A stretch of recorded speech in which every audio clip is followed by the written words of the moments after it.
Hello. Hey, everybody. Look at that peak Yeah, there. that's pretty big. Yeah. Well, I'm going to hold my microphone, like, right here. Yeah, I think it's good if we hold them like a decent amount away from our face. This is totally the first time recording. I Yes. swear. So everybody, welcome back to I'm taking my Yeah. headphone out. We're recording on a new recording device. We're still using Audacity, but we're using another program to help mix the sound in, Yeah. and it's just like there's a slight lag from when we talk to when it like plays it through Yeah. the headphones for us. But like it's kind of distracting me, and it's making me feel like I'm like stoned, and I'm like just hearing everything I say played back to me like half a second like behind. But we're back, and we're doing a like an intense day today. We're gonna record Yeah. a couple episodes and just get back on track with things, so that even if we can't record the week before, we're still gonna have some backlogged stuff up. So So by the time you hear the next episode, or not the next episode, but probably like the third one or how many we do, we're going to sound terrible. We sound very tired. yeah, we're gonna We're going to take be. breaks in between and like just have like some water and stuff like that, so we don't die, and just like chill out for a minute. But like we're gonna do some like hardcore like recording for this whole Hardcore podcast action. hardcore podcast action. Are you ready to have fucking recommendations? Fuck yes, man. All right. So I know we've both been away for a while. Brooks and I were recording stuff for our review of the wonderful, wonderful album by The Killers, and actually this morning we just finished that. So that's another thing we'll have up, and that'll be up before this episode comes out. But we just wanted to take some time and say we're sorry for not getting as many episodes out. Yeah. We've both been really busy with work and other projects. I'm transferring from one location for where I work to another, and I'm getting more hours because of the time of year. Like it's a lot more busy for both places around fall/winter time. So Yeah. hopefully now that things are starting to like peak, we'll not have as much time afterwards, so we can use this um, time to record some episodes, relax for a bit, and then come back when everything's a little calmer. Yeah. I'm also kind of sick right now, so if like throughout these episodes I just get more and more hoarse, then I apologize. Yeah. But I've been taking medicine and stuff, so I might need to step out at one point and take some more meds in between our episodes. But for right now, I'm doing all right, and Josh here's doing all right too. And we're recording uncomfortably close on a couch right now. Yeah. Oh shit. Usually we have our own place where to sit, and sometimes we use different computers. Also, it's the day after Thanksgiving, and Yeah. I'm personally thankful for Native American genocide. No, I mean friends and family. I didn't mean to bring up Native American genocide. I'm sorry for bringing up Native that's American not good. genocide. We have to cut this out now. We have to cut all this out. I Yeah. can't have this in my podcast. We can't remember I Native don't, American I don't know genocide. if you got that, but that was me trying to do a Brooks reference. Can you pass me my drink, please, Oh, please, yeah. friendo? Oh, he cuts everything out. Yeah, he cuts everything out. He might as well just cut me literally out of the show. Well, he's struggling right now too. Everybody we know is struggling. I'm doing great. It's really weird. We were talking about this kind of earlier. Not to like get into the personal lives of all of our friends. When I wasn't doing very good, everybody else seemed to be doing fine. And then when I started doing good, everybody else started doing bad. Yeah, it's cyclical, and like I think for a lot of people, like there's like maybe at some point, like when you're with your friends, there's times when there is like a small window where everyone's doing well, and then someone gets in a funk because of something that happens in their life, Yeah. or like they lose something in their life or something in their life changes, and it puts them in a different place mentally. So it can either be for the better or worse. But I don't like, out of all the friend groups I have, I've never had a friend group where everybody's like doing well all the time, every day. What are you looking at? My PlayStation 3's still 4's still on. Oh. See that orange light? That means that my dick of a brother didn't turn it off. Yeah. And we're recording in my nicely refurbished basement with like a wall-mounted TV and everything. I'm not trying to make it sound like I live in like a man cave or anything. No, it's great. It's you just, now have walls. I have walls in my basement, and that's something you appreciate a lot more when you don't have it before. Yeah. But anyway, so on the show today, on these shows we're gonna record, I've got a couple ideas that I'll discuss for the other episodes after we finish this one with Josh, and we'll get stuff up. But I think for today, since we missed stuff, we're just gonna talk about like recommendations we have, catch up on like movies and music that we've seen recently, because Josh and I haven't seen each other for a hot minute as well. Other than just recording, like we've seen each other maybe twice in the past like 4 months or so. Yeah. But any I'll let you start. Any recommendations musically or? Oh yeah. I'm about to do a huge shift in the recommendations here. Are you a fan of rap? I actually think we've talked about this before. You're not. I'm not. No. No. And it's not like I mean, I get into points where I'm like, I really want to try and get into rap. Yeah. And then there's other times where like I hear rap and I'm like, fuck this. I hate this. Yeah. And I just get so stuck there's up a lot about it. And I'll admit that. Like I get kind of stuck up about it sometimes and I'm like, this is garbage. I hate this. And other times it's like, if I were to enjoy rap, I feel like I would enjoy this, but like I'm just not in the mood right now. And people have tried to give me recommendations, like I had a friend at work once, a couple friends recommend me a Tribe Called Quest. Yeah. And I just couldn't get into that. One of the few rap songs I like is Bombs Over Baghdad by, this Andre 3000 and I forget the other guy in the band. They also did the song Hey Ya. Oh. Outcast. Yeah, Outcast. That's who it was. I like that song, Bombs Over Baghdad. It's a pretty intense song. Well, for my recommendations, mine are I have two. One is really out there, and the other one is kind of well known. The first one I'm going to say is Childish Gambino. I told you about him before the one time we hung out. I think his music's really cool.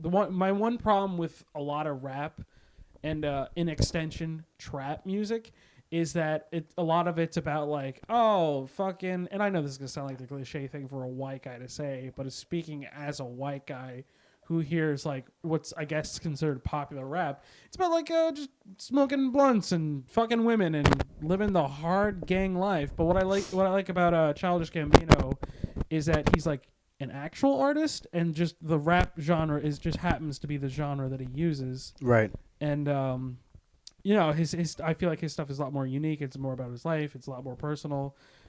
My favorite lyric by him, and it's one I butcher all the time, but like the gist of it is like, why does every black actor have a rap song? I don't know, but I know I have the best one. And I always thought that was really funny. And he's cool, and like everyone knows who he is. But the thing that I like about him the most is his show Atlanta. Here, let me move my microphone because it's fucking up here. You can even see it like it's all yeah, bad. we'll need to go back and fix that. But like, I don't know what's up with that. It's because the connection here is like loose. So like when it's on a microphone stand, it's fine. Do you want me to get your microphone stand? Well, do you have one of the ones that like arches, or is it just like a stand? It's right there. I don't know if you can see it. I'll do a move. I'll just scream about Childish Gambino from over here and not disrupt the show. His show Atlanta is really good, and it's essentially about the rap world now, and it's very funny. I highly recommend it. Let me do this. Are you gonna pull a Freddy? I'm gonna pull Freddy. And just grab the mic. Yeah, I'm just gonna like basically do this. Just hold it like this. There you go. That works. Kind of enjoy myself. Yeah. But Childish Gambino, Donald Glover. This is all being kept in. This okay. is great. This is great. Okay.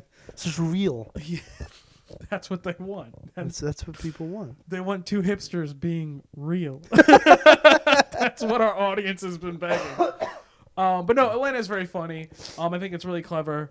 It's a, just to be political, a very good insight into the world of being a Black American.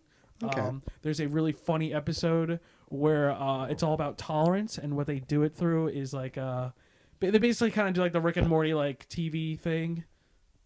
Zach, you spent $120 on anime stuff.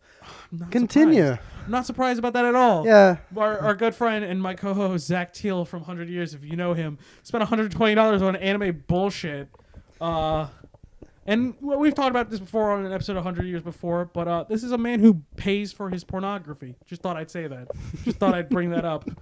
Anyways, but yeah, that's great and all fun. But the episode of Atlanta, there's an episode about tolerance, and they're interviewing this one Black guy who is like, I forget what they called it, but it was like transgender for being like white. He thinks he's a white guy, so he starts acting like white, and like they just show him like.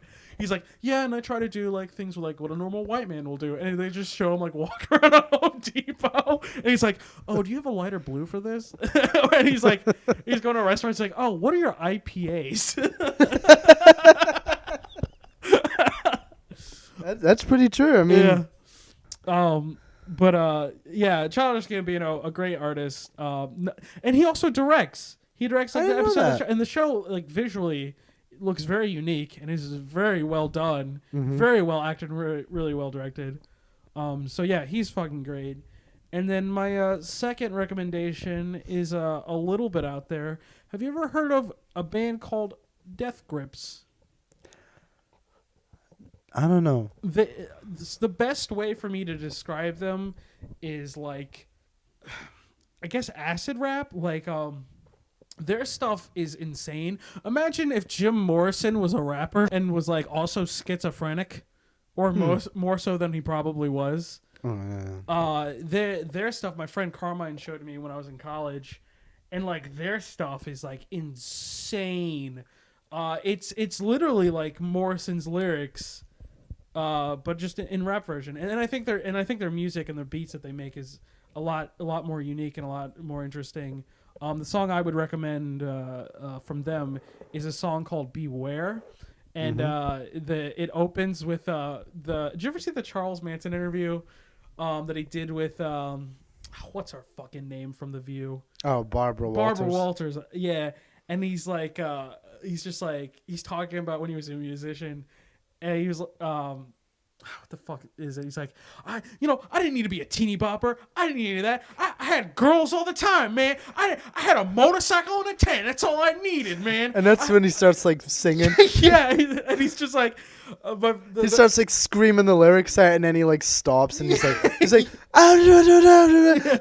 was just stuff like that, man. It was real good time. I made the money. I rolled in the nickels. The game is mine, and then starts kicking in. And then like it's not funny because he's a fucking psychopath. Yeah. But it's funny because like he's so delusional, and he's like God. I'm the winner, man. Yeah. And then at the end they're like, who is Charles Manson really? And he's like he does that like little head bob. He's like, I'm nobody. No. It's okay. We can laugh at him now because he's dead. We can laugh at him before because he was a fucking piece of shit. Oh my God.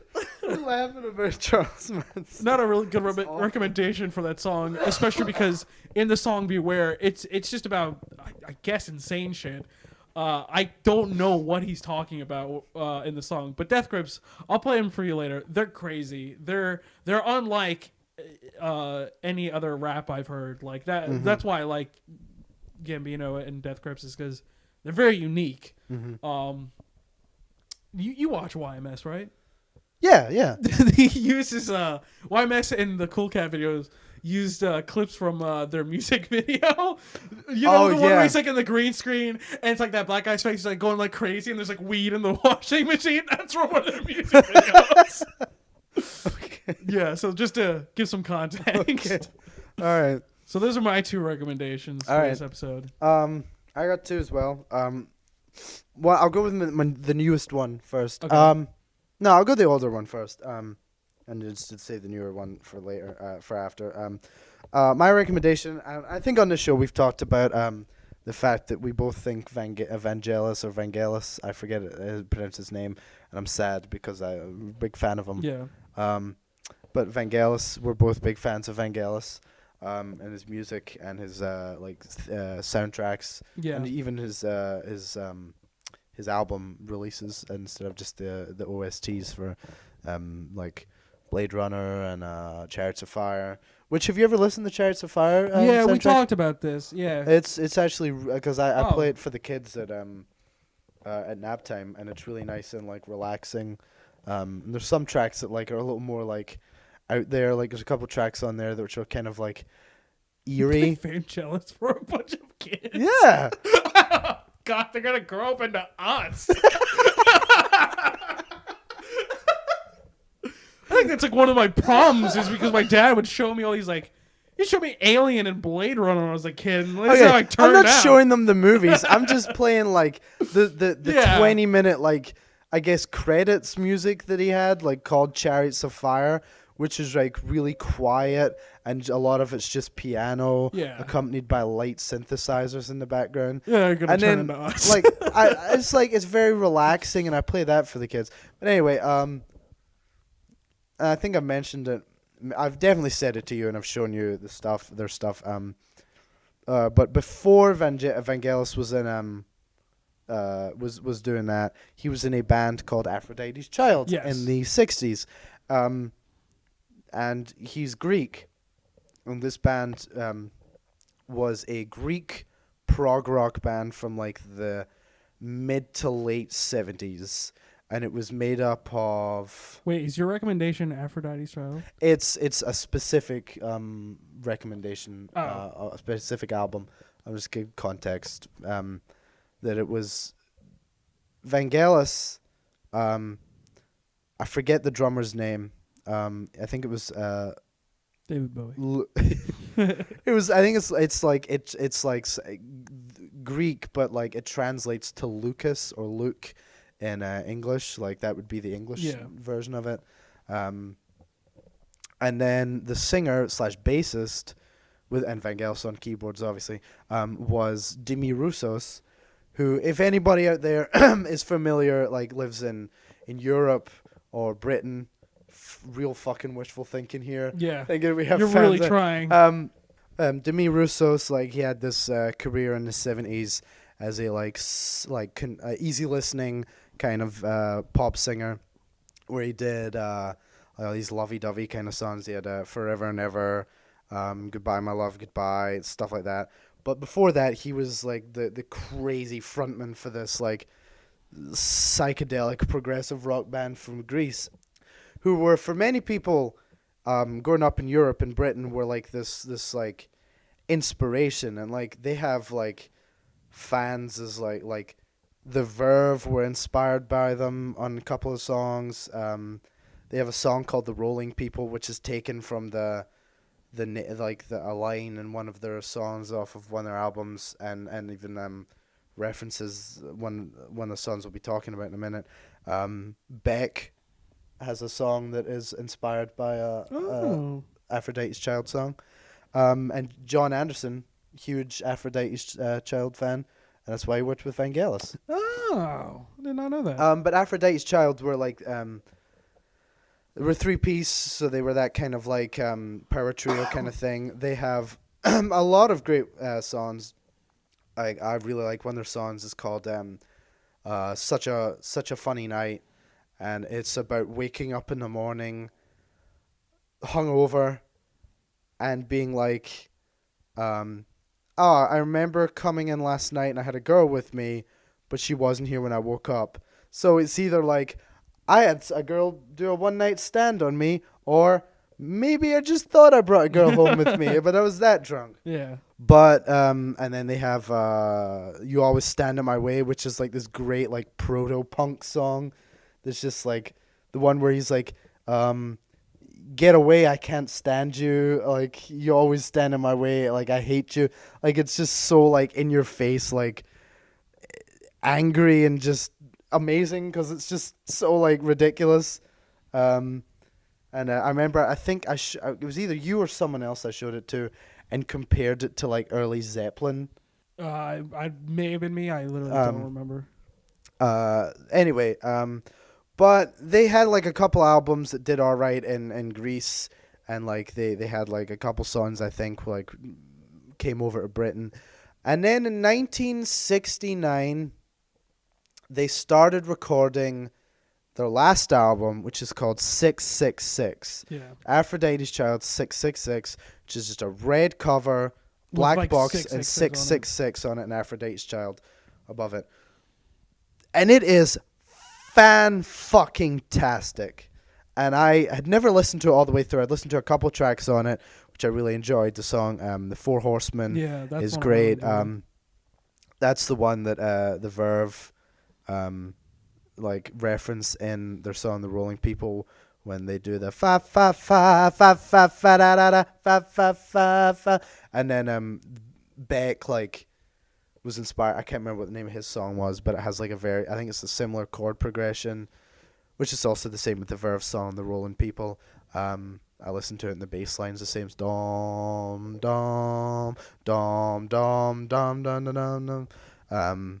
And then the Beck song like has similar, where it's just him singing, drums come in for the fill, and then like the song starts with like a similar like I think it's in the same key or something. I can't remember exactly, but and then one day I was like, I'm just gonna listen to it while I'm on break at work, and I haven't finished it, but it's a very it's all about the Book of Revelations, I believe. Yeah. Which is where like all the stuff about the apocalypse and like the opening of the seven seals and stuff like that, and it's all to do with that, like that whole and like getting ready for the apocalypse, and it's like, and I'm not a religious person, so like anything that's done with religion in mind is like I'm kind of like wary about, because I'm like I don't want like this to be like overly preachy or anything, but it's not. It's like it's based around that, but it also the first song is called The System, and it starts with, "We have the system to fuck the system. We have the system to fuck the system." And I'm like, yes, I don't think this is going to be Christian rock that we're going to be listening to. It took like I think it went into development hell for a while, because all the members of the band, all the members in the band were like fighting with each other. Demi Roussos and Vangelis were at each other's throats because they were both trying to do their own thing at the same time. Jimmy Roussos wanted to do his solo career, and Vangelis wanted to like start going off in a different direction, both of them, and they were like constantly fighting over what to do with different songs, and like issues. Apparently, like the record company didn't want to release it because there was a song on it that was instrumental with a Greek actress, Irina Papas, I think her name was, who says it's called Infinity, and she goes, I am, I was, I am to come, I was, and she keeps repeating that over and over, and like getting more and more like intense, and with the intent of like mimicking an orgasm. Okay. And it's actually like you listen to it and be like, oh, that must be like weirdly like sexual. It's fucking terrifying. Is it really? She's like screaming, and then she goes like, oh. Yeah. And it's like you listen to it with headphones on, you're like, I can't sleep, I'm going to have nightmares. But it's really at like the music in it is really good, and really like some of the stuff is like, wow, why don't we hear more people talk about how like good the music in this is?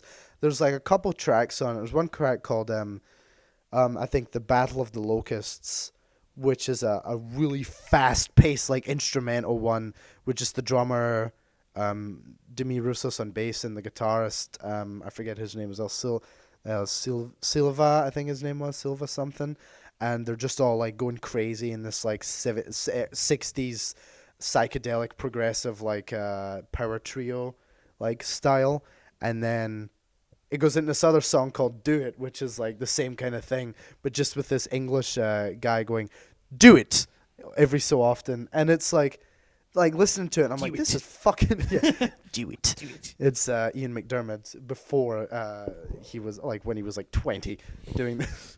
Do it. But it's a really good album, and like there's some of the songs on it are really good. It's gonna sound really bad, but some of the songs that I really liked, I can't remember the names of them at this moment. But if you have the chance, go look up Aphrodite's Child 666. It is a long album, but it's got a lot of tracks on it.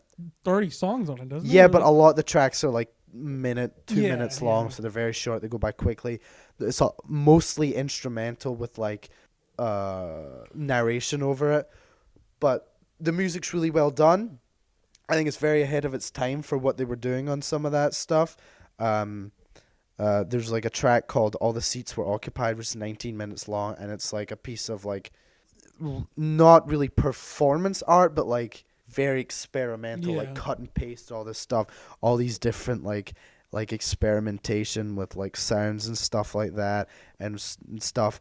And like I think unfortunately because this band was out of Greece and like they didn't really have success over here in the States because that was so far away, and like that the European music market and the American music market were so vastly different at those times, and still are vastly different, that like they would have had trouble getting over here.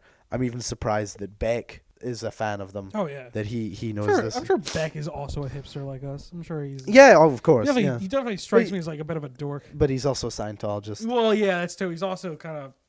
I hate that. Like Beck is really cool, and I like his music, and then you realize, like, oh man, he's crazy. Like he's crazier, or he just has nothing to do with his money. That sucks when you find out like interesting people are Scientologists, like Chick Corea. Yeah, Chick Corea's one too. And Stanley Clark used to be, but he is no longer now. It makes me happy. I'm like, oh, thank God. And then Jason Lee. Who was in Almost Famous, one of my favorite movies, and I think is a pretty good actor. But when you realize that not only is a Scientologist, but he was also in 3 Alvin and Chipmunks movies, you kind of have to rethink about your opinion on this person. Gary Busey's a Scientologist. Well, that doesn't surprise me. No, I made that up, but like it was very believable. That's why I said it. I was expecting you to go, oh, I didn't know that, and I'll go, and my response was gonna be like, yeah, but you believe me, didn't you? And you're like, yeah, but you were just like, no, yeah, of course. Yeah, you should tell me Gary Busey like voted for Trump and like donates all his money to like the fucking Westboro Baptist Church, and I'd be like, okay. I always thought Gary Busey was just like, I don't know, a crazy drug addict. But no, he's crazy because he was in a motorcycle accident. Yeah, he used to be like... He has a concussion. He just hasn't got over a concussion he has like severe brain damage. Yeah. Like that, and you look at pictures of him and his face is all like fucked up. Yeah. You actually take a time to like look at his face, a picture of him staring straight at a camera, like his eyes are like uneven. Like his like face is all like kind of like just like looks like someone like went and like Photoshop and like twisted his face up. I'm sure he like wears false teeth. Apparently, so he was on the show Celebrity Rehab, and I always because I had heard he was on there, and I was like, oh well, God only knows why he's on there. He was only on there because he wanted to help people. He wasn't in there because he was in rehab. He was on there to help people. I didn't know that. Isn't that crazy? That is crazy. Oh my I thought he was like addicted to like drugs as well. No, like through his like pain. I think he was at some point, but like when he was on the show, he wasn't on there. Oh, that's nice. Or he wasn't on drugs. He used to also be in a band. He was a drummer for a band he was in, and he played with all these crazy people. Did you know in the 70s, and this like I stand by the fact that he was normal at one point. It's just I think in the mid 80s or like late 80s he had like a real bad motorcycle accident. I think it was right after Lethal Weapon, which he's great in. Like he's a fun bad guy in that. He's just like a piece of shit, and he's like scary, and he's not like goofy like he is now. Yeah. But he had a bad motorcycle accident and it left him like brain damage and like deformities, and like he was a good actor. Yeah. Like he was an intense enough actor, but like further on in his career he kind of walkened a bit, where like, well, Walken just kind of, I think, gave up at one point. Was just like, I'm just gonna do whatever. Yeah. And then Gary Busey just like is mentally like handicapped. So I think like he just is seen as like this crazy guy. Yeah. And people just play off of that. But like even after his accident, like if Lethal Weapon was after his accident, then he still was good in that. And even like I've seen clips from him in Point Break, which is not a good movie, I'll say that, but he is extremely intense and like gives a solid performance for what it is. But like, did you know in the 70s, like late 70s, he was in I can't find much about the movie now, but like it was like apparently big enough that it was acknowledged by the Oscars. Was in a Buddy Holly biopic. Yeah, he plays his Buddy Holly. And he was he was excellent in it and was nominated for an Oscar for it, which always just makes you go like, what the fuck? Yeah. Like when you hear I really these, want to watch that movie now. I kind of do too, just to see what he was like when he was at the top of his game. And it's just like you see these actors who are like jokes, like Nicolas Cage and Walken and Gary Busey, and then you look at like their careers, and people one point were praising these people as actors. Yeah. Like I've seen Deer Hunter, and and Walken's fucking intense as shit in it. Yeah. And even in like Heaven's Gate, which is kind of a disaster, which is apparently being like received critical reevaluation. People are like, it's actually not that bad. Is that the one by Terrence Malick? No, that's Michael Cimino. We've had this discussion before. I'm thinking of Days of Heaven. I always fucking do that. Sorry. No, it's so good. It's Days of Heaven by Terrence Malick is what I'm thinking of. But he was good in that. I showed you the scene from True Romance. Yes. Where he is in it. And he's fucking great. Yeah, you showed me. Yeah, that's a great scene. He's with James Gandolfini in it. Young Gandolfini. He's that fucking high pitched voice. And Dennis Hopper. Yeah. So Dennis Hopper and Christopher Walken like fucking trying to like out badass each other in that scene.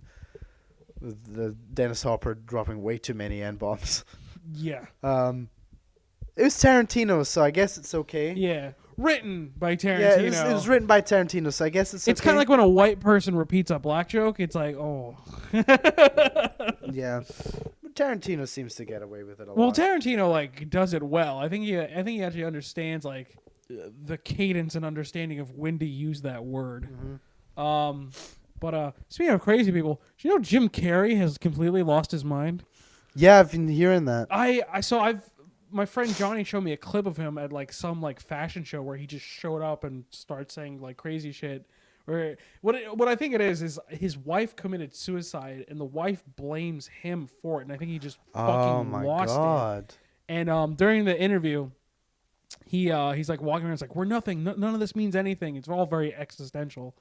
And what was really funny is he was also I watched the Norm Macdonald live show, his podcast, which is really funny. I highly recommend it. And he had Jim Carrey on, and Jim Carrey like starts doing like all these like he's being a bit of his old self where he's like, you know, a little wacky and doing like, you know, voices, impressions. But then like I don't know, he's like, but you don't understand, we aren't anything. We're just these like consciousness like running around doing all these things, and life is meaningless. And Norm Macdonald just slowly just goes, You ever think, you know, being rich and famous, all you have enough time to think crazy bullshit? And, like, everyone on the set just starts laughing. Except for Jim Carrey, I'm sure. Yeah. Did you see the movie? I haven't watched it yet. I'm scared to watch it because I still like Jim Carrey as an actor, which is surprising considering, like, his early stuff is ridiculous. But when he tried to go in a serious direction... I still think like Truman Show, Eternal Sunshine. There was another one. Batman Forever. There's another one I'm thinking of that's supposed to be he's serious in, and it was really good. I Love You, Philip Morris. Yeah, that one's fucking. but I think he's a good serious actor as well. I wouldn't say like if I had to like rank all like my favorite serious actors, he'd be up there like the top 10 or anything like that. No, but I still I think he can pull his own weight. But one I have to see is Man on the Moon, the one where he plays Andy Kaufman. Yeah, that one's great. I fucking love Man on the Moon. Did you see on Netflix? No, the Jim and Andy about him like being in character the entire time. So for people who don't know, there's a movie where Jim Carrey plays Andy Kaufman, a famous 70s comedian who was well known for being very avant-garde with his humor. And like the bit never ends, literally. Yeah, he just, and some would say he takes it too far. Some said like he didn't take it. He's known for taking it so far that like half the population who know him thinks he's still alive. Yes. And honestly, myself, I don't know if he's dead or not. Because even friends, his ex-wife, from my understanding, says he's alive. One of his friends says he's alive. His one friend wrote a book that talks about him and his career and knowing Andy. And even talks about like Andy heavily discussed with me faking his death at some point. And he even told me he was going to do it. He said this was the year he was going to come out and say he's alive. And he hasn't yet. I don't know what to do. So people are like, is he dead? Is he alive? Maybe he faked his death and then died, before he could come out. What a joke. But my question is like, if he comes out and he's like, I'm alive, would that be funny? No. I think people would be like, fuck you. Yeah, I'd be like, fuck you, dude. Like, great movie, by the way, but like, fuck you. I don't know if that'd be funny. I told you my theory that I had during this presidential election, right? I was like, what if, right? Yeah. Donald Trump wins the election. Yeah, I know, right? And then when he wins, he just comes up on stage and rips the mask off, and it's Andy Kaufman. Yeah, he told me and this. he's like, I fooled you. Yeah, I got you. And then he's our president. And for some reason does a lot better job. Yeah. Yeah, I mean, it could still happen. We have some time. Like at the end of his 4 years, he could just be like that and be like, Donald Trump never existed. It was me, Andy Kaufman, the whole time. Oh my God, that'd be amazing. But so Andy Kaufman, they made Milos Forman made a movie about him. And I think we taught this on one of the episodes we did. This might be in the 2-hour episode we recorded, which is not going to get released because I do not have the time and patience to go through 2 hours of recording. Okay. So how are you going to go through like 5 hours of recording for this I'm going to stop after each one and save them each as like different ones and just edit them. And now that we're doing one channel, that's going to make it 10 times easier. Yeah. My God. Yeah. They did this movie called Man on the Moon, which is about Andy Kaufman's career.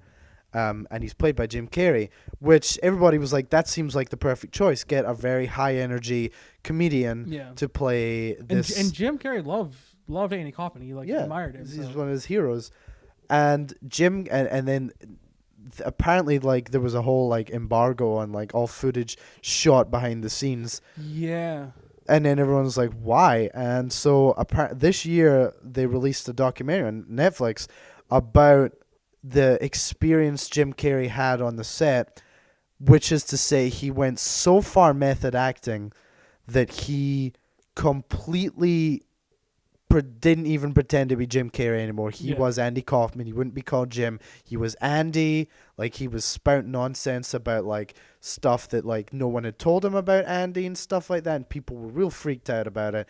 And he was being notoriously difficult. And the reason they didn't release it is like his agents were like, it would ruin his career. If we release this, people are going to think he's the biggest fucking asshole on the planet. And now he's crazy. So yeah, it's like, I was about to say like maybe they should have, because maybe we wouldn't have got Mr. Popper's Penguins. Yeah, maybe we could have saved his career. Yeah. I completely forgot about Mr. Popper's Penguins. I was trying to think of like other bad movies he's done. Oh, it was like Mr. Popper's Penguins, Incredible Burt Wonderstone. We could even say Kick-Ass 2, which he was in, and then like completely denounced after like Sandy Hook happened. Yeah, because he became totally opposed against guns. Mm-hmm. He's a weird guy, but like I liked him as a kid. because he was one of those. Because when I was a kid, I liked people with high energy, actors with high energy, and Yeah, like that's why you like Robin Williams. yeah, I still like Robin Williams. I really looked up to Robin Williams as a Yeah. kid because he had that energy, and that's what I wanted to do, and that's why I wanted to become an actor. And even seeing like him in his other movies and stuff, like his serious roles, I'm like, oh my god! So he's not just like a really high energy comedic actor; he's also one of the best serious Yeah. actors ever. Yeah. But I haven't watched that documentary yet, and I'm scared to because I feel like Jim was saying, I'm gonna watch it and go, this guy's fucking insane. Have you seen Man on the Moon yet? No, I haven't. I really recommend want to watching watch the that. movie first and then watching the Yeah, movie. and that's one of the other things. I wanted to watch the movie first and see how it was. See, I have an issue with method acting in that sense, where you completely stay in character the whole time. Yeah, we've talked about this before. Because it is like method acting isn't just staying in character the whole time. Yeah. It is thinking in character. I think there's an art behind. It's an just art, doing yeah. it. Like I think it was Uta Hagen or no, Stanislavski. Excuse me. And the whole reason was you need to get in the mind of the character, which means you have to make things feel natural, like understand what the character is going through, and make it feel like it's not just you reading like lines. Or just doing a performance where it's like Leonardo DiCaprio, where it's just Leonardo DiCaprio in every role he does as Leonardo DiCaprio. Yeah. Well, yeah, it kind of. throw some shade out there. You really hate that man that everybody loves, including myself. Do you know he vapes? So? You vape? What the fuck kind of comparison is that? just saying- I don't like him, he vapes. You vape too.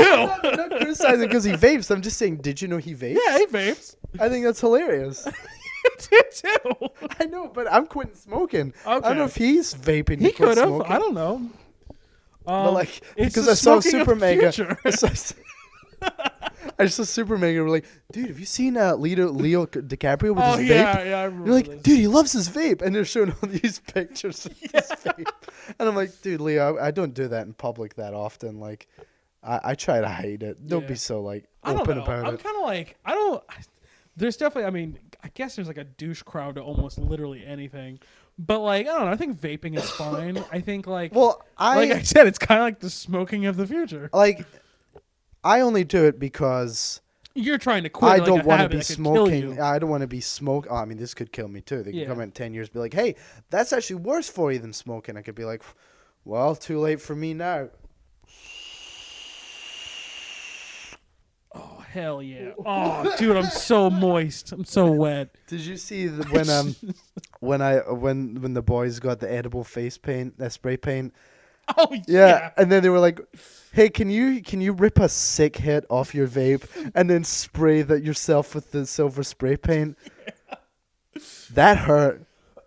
Oh my god. Yeah. But anyway, so method acting is like a good example that I've been telling people about method acting so they understand it a little more. There's like lots of examples you can use, but this is a good example is when Heath Ledger played the Joker. He was not in character the whole time like some other people who played the Joker. He was in character. Jared Leto. Just say Jared Leto. Nobody likes him enough to like defend him. It's Yeah, fine. I mean, there's some people out there who really like the man, but like, I mean, I liked him in Dallas Buyers Club. I thought he did a very good job. yeah, he was really good in Dallas Buyers Club, and that's it. Yeah, like I know he plays his and I can never remember his name, but like something Chapman, the guy who shot Lennon. Mark David Chapman, Yeah, Mark David Chapman. He plays as him. where he gained like 300 pounds Yeah. or whatever. That's way too much, but like, and apparently what he did is he like, the movie's not even very good. yeah, he gained like he ate like Haagen-Dazs and like he melted like chocolate. Like he just had this really disgusting diet, Yeah. and it like gave him like acne, and like he just looked disgusting for it. And then I believe afterwards he did Requiem for a Dream, where he had to lose all that weight Yeah. to play a heroin addict, and that like nearly killed him. I haven't seen Requiem for a Dream in fucking years. Does it still hold up? Is that good? Liam hates it. Yeah. Liam says it's pretentious, like garbage. Liam hates everything though. Liam's in a rough place right now, so he can. He hates. I don't think I've ever heard. Well, I have like twice, but like even like I'll be like, oh, do you know this guy? And we go, oh yeah, I hate that guy, and I'm like, okay.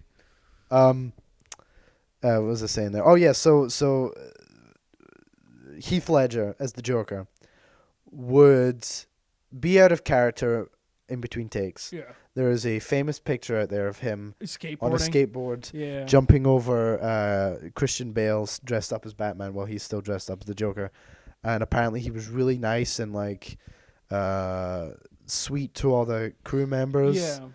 But what he did to get in the mind of the Joker was journal. Yeah. And apparently, like, they're very disturbing.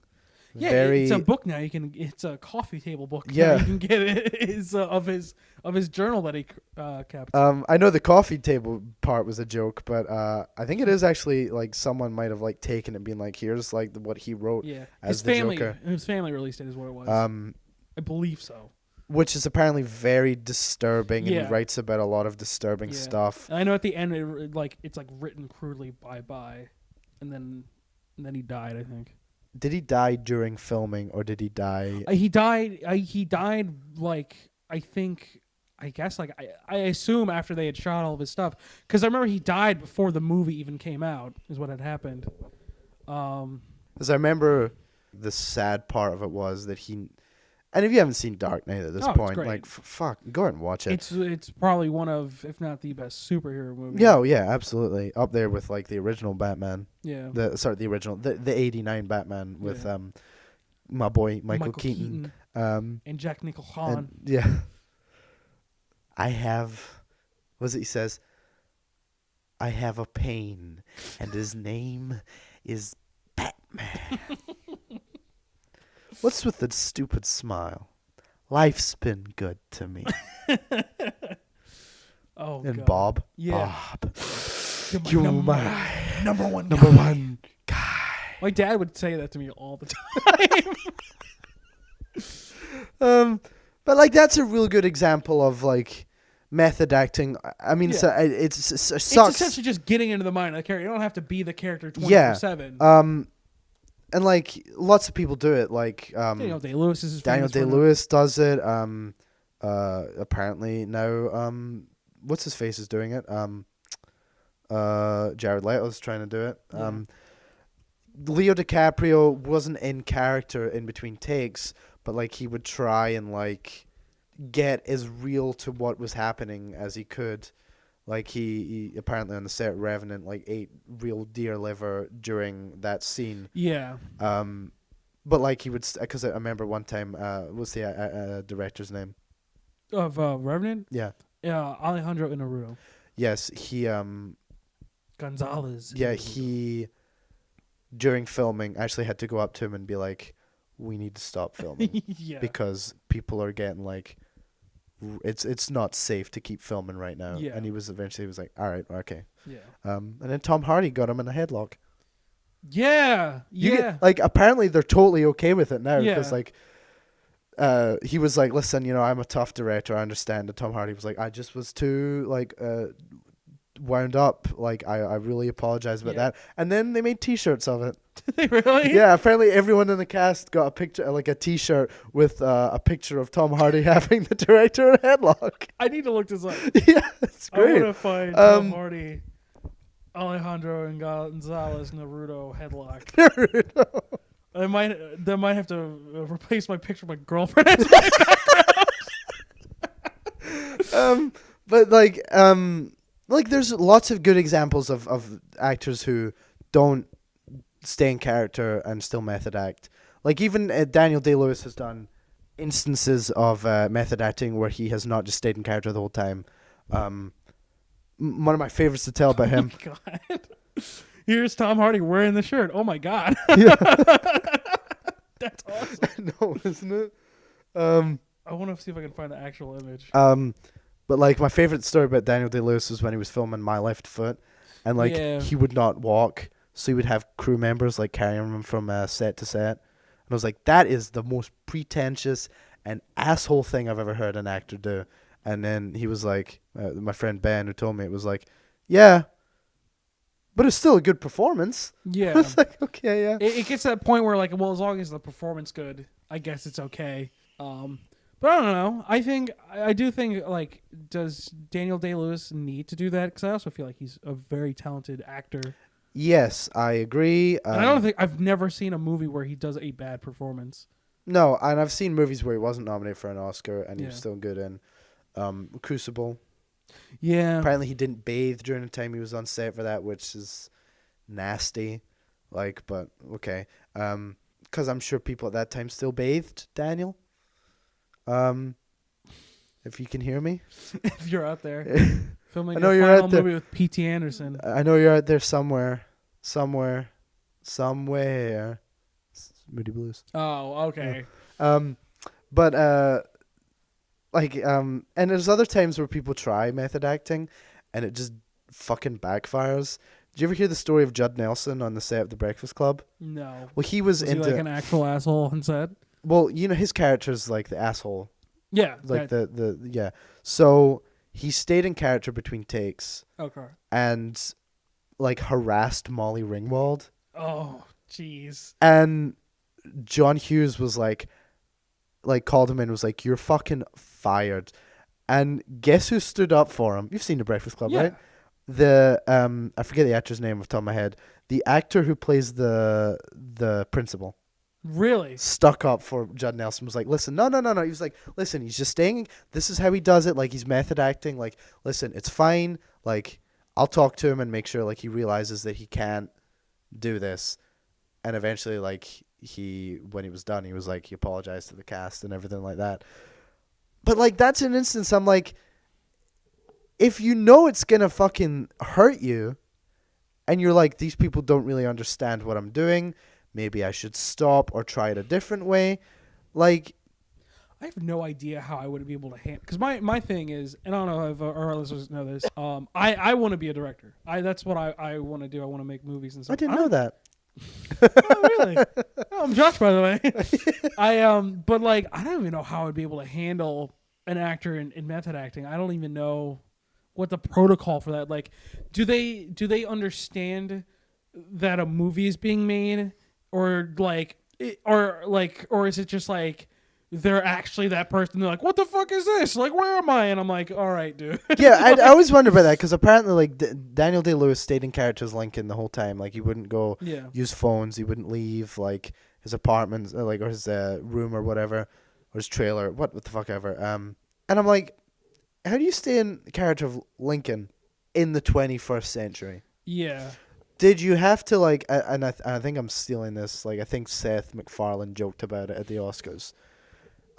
Did you have to be like, whenever someone pulled out a phone, what is that? Yeah. What is that you're holding there? And then be like, it's Daniel. Or do you just like completely ignore it and just say who you are? Yeah. Like, just take direction, and be like, okay, and then just like, I wonder if he ever. You're just doing an impression of that person. I wonder if he ever got like really like over the top with it. Like, I can't imagine Abraham Lincoln's that hard to work with. Yeah, I'm not, but I mean, like, I'm understanding he's really nice. Yeah, but I wonder if he ever was like Daniel Day-Lewis was just like having an off day and he was just like, "Hey, Abe, Daniel, Abe, how you doing?" And he was just like, "Oh, I'm doing good. 4 score. Fuck off." Like, what if he was ever like that? And then just like people were like, "Oh, he must be having an off day." Like, he just didn't try. He was like between takes. He was just like, "Hi, Abe," and he was like, "Oh, hi." Is Daniel? How are you? What is his nationality? Is he American? He's English. Oh, he's English. Okay. Yes. And he's one of those English actors who can just pull off like anything, along with oh God, the Sins of the Father, or not Sins of the Father. There Will Be Blood. No, not There Will Be Blood. No, I think it is Sins of the Father. The IRA one I told you about, where Daniel Day-Lewis plays as the Irish kid. And he's accused for this IRA bombing, and he had nothing to do with it. Or not IRA bombing, but something to do with the IRA. And he's like interrogating, he's in prison. It's based on a true story. Did you ever watch that? No, I've seen... Let me look it up. I don't think I've seen any of his movies, like, really, but... while you're looking that up, I'm just going to quickly share my second recommendation for music-wise. I think that's right. That's what you were on. Fuck. Yeah. So I don't know if I've talked about Porcupine on Tree on this show before. Great prog rock band, fronted by Steven Wilson, a very talented guy. He's In the been Name of the Father is what it's called. in the name of the Father. In the Okay. Name of the Father. He's very talented. He was in this band Porcupine Tree since the 90s. I think even maybe like late 80s. But like they've been going like solid since the early 90s. They're on hiatus right now. I don't know if they're like fully broken up or if they are on hiatus actually. But he's been doing solo stuff, and he's released I think 4 solo albums, 4 or 5, and he's just released his most recent one back in August, and I got it in September. And my brother actually told me about it. He was like, "Oh, his solo album's out," and I was like, "Oh, is it?" And I was like, "I'll need to get it," and he was like, "Oh, don't get it. It's shit." And I was like, "Okay." So I had that in mind when I got it. Uh, and I listened to it, and I'm like, oh yeah, that's right. My brother has shit taste in music. So like I really enjoyed it. 'Cause Steve Wilson's one of these guys who's very like experimental. Is that what we were listening to in the car? Yes. Okay, figures. I know that you're probably listening to that and you were like, this isn't very experimental. But like in the sense like Porcupine Tree was very all over the place. It was very like proggy at times, and then it was like very like heavy metal, prog metal, Yeah. and then like alternative almost at times. He has a song called Lazarus, which I once was talking to a friend who was like, yeah, one morning in high school I played Lazarus over the announcements, and people came up to me and were like, this is really good. Like, who is that? He was like, it's Porcupine Tree, a prog rock band. And they were like, I don't know what that fucking means, but that was a good song. 'Cause like it does sound like something you could hear on like the radio. Which is a compliment to someone who's like a very like underground artist who like you wouldn't hear on the radio often. At least I'm meaning it as a compliment. Someone might be like, "Oh, fuck you." But his solo albums he released, I forget what the first one was called, and then he released The Raven refused to sing Another Stories, and it's very like King Crimson, like Yes, like that kind of like style. He released his the next one, which was Hand Cannot Erase, which was still proggy, but it was also a little more like a little less jazz proggy and like jazz influenced, and more like electronic, and like a lot of like synthesizer and like more guitar heavy and stuff like that. And then his most recent album he did was called To the Bone, which was like inspired by like progressive pop stuff like Peter Gabriel, Kate Bush, Talk Talk, Tears for Fears, like pop bands from the 80s that were not just straight pop, but like had a lot more meat to and like substance to them. Yeah. And my brother was like, it's just like an excuse for him to make something like calling back to the 80s, and it's really hypocritical because the man like criticizes people for not being original, and he's doing something that's completely unoriginal. And I'm like, it's not, because it's not an exact carbon copy of like the stuff that was going on in the 80s. It's stuff that was like done and like was good in the 80s, but with his own spin on it. Like there's still the prog and the dark sides to it that like he would add in, and like his own lyrics and stuff like that, and like it's his own thing. It's not like he's just doing a cover album or a tribute album. Like it's his own in that style. He like does different stuff for each album. Like he's not an unoriginal guy. Like he comes up with this stuff, and it's very interesting. And this album was really good, and I like to say it was one of the best pop albums I heard this year. Although there's still tracks on there that are like, there's a 9-minute long track on there with a guitar solo by like a jazz fusion avant-garde musician. So it's a little out there, and you're like, yeah, I wouldn't hear this on the radio. But it's a really cool track, album, excuse me. It's called To the Bone by Steven Wilson. Songs, Pariah, Refuge, Detonation are good. And it's like there's a couple tracks that like are hit and miss. But like it overall, I enjoyed it. It's one of the albums I enjoyed most this year. I've been listening to it a couple on repeat a couple times in the car. but that's my That's my two recommendations, and we're getting we're getting up to an hour right now. Yep. So this is going to be the end of our first session, Yeah. recording session, and I think we'll just sign off here, and then we'll be back to record after a short break. You guys will hear this the next episode sometime after this, but until then, we'll just do our sign off, and we'll see you guys in a bit. So the pages for the podcast, you can find us on SoundCloud at Conor and Josh's You'll Like 'Em podcast. You can also find us on Facebook under the same name, and on Twitter at You'll Like 'Em pod. That's at You'll Like 'Em pod, all one, all no spaces, no punctuation, anything like that. And then Josh, you want to plug yours too? Yeah, you can find me on Instagram, the main social media thing I use, as Dr. Goomba. Doctor is spelled out. My YouTube channel, my main one is just JB Askovich, if you know how to spell my name. And and you can check out 100 Years with me, Brooke, Zach, and Liam every so often when I'm on there. I'm supposed to record an episode tomorrow. I realized I can't because I'm helping a friend out with his movie that he's working on. So fuck. Yeah. Well, that'll be a nice way for him, Brooks, to find out about that. Yeah. Is like a couple weeks after on our podcast that he probably doesn't listen to. And where else can you? That's really about it. It's all I really use is that. I don't know. You can find me on Facebook if you want. I don't really care. Don't find me on Facebook, please. I don't want any weird friend requests. Yeah. Thanks for listening, guys, and we'll be back later. So until then, enjoy our recommendations and have a good night. All right. Bye-bye. Bye.